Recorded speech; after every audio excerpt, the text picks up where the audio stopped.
രാഹുൽ ഗാന്ധി പ്രതിപക്ഷ നേതാവാകും. രാഹുൽ ഗാന്ധിയെ തിരഞ്ഞെടുത്തുകൊണ്ടുള്ള പ്രമേയം കോൺഗ്രസ് പ്രവർത്തക സമിതി പാസാക്കി.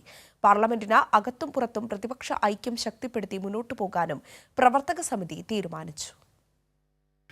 മുതിർന്ന കോൺഗ്രസ് നേതാവ് ദിഗ്വിജയ് സിംഗ് ആണ് രാഹുൽ ഗാന്ധി പ്രതിപക്ഷ നേതാവാകണമെന്ന് ആവശ്യപ്പെട്ട് പ്രമേയം കൊണ്ടുവന്നത്.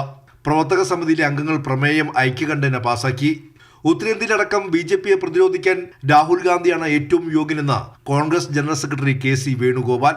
കോൺഗ്രസ് പാർട്ടിയും ഇന്ത്യ അലയൻസും ഉയർത്തിയ മഹത്തരമായിട്ടുള്ള ആശയങ്ങൾ, ആ ആശയങ്ങൾക്ക് വേണ്ടിയുള്ള പോരാട്ടം ശക്തമായി പാർലമെന്റിനകത്ത് തുടരാനും രാഹുൽ ഗാന്ധി നേതാവായി തുടരണമെന്നുള്ള ആഗ്രഹമാണ് CWC യുനാനിമസായിട്ട് പ്രമേയത്തിലൂടെ ആവശ്യപ്പെട്ടിരിക്കുന്നത്. അതിനെക്കുറിച്ച് രാഹുൽ ഗാന്ധി അദ്ദേഹം ആലോചിച്ച് ഉടൻ തന്നെ മറുപടി പറയാമെന്ന് പറഞ്ഞിട്ടുണ്ട്. ഭാരത് ജോഡോ കടന്നുപോയ മണിപ്പൂർ അടക്കം വടക്കിഴക്കൻ സംസ്ഥാനങ്ങളിൽ വലിയ മുന്നേറ്റമുണ്ടാക്കാൻ കഴിഞ്ഞുവെന്ന് കോൺഗ്രസ് പ്രവർത്തക സമിതി വിലയിരുത്തി. നിയമസഭാ തെരഞ്ഞെടുപ്പുകളിൽ വിജയിച്ച ചില സംസ്ഥാനങ്ങളിലെ തോൽവികൾ പരിശോധിക്കും. പാർലമെന്റിന് അകത്തും പുറത്തും പ്രതിപക്ഷ ഐക്യം ശക്തിപ്പെടുത്തി മുന്നോട്ടു പോകാനും പ്രവർത്തക സമിതി തീരുമാനിച്ചു. കൈരളി ന്യൂസ്, ദില്ലി.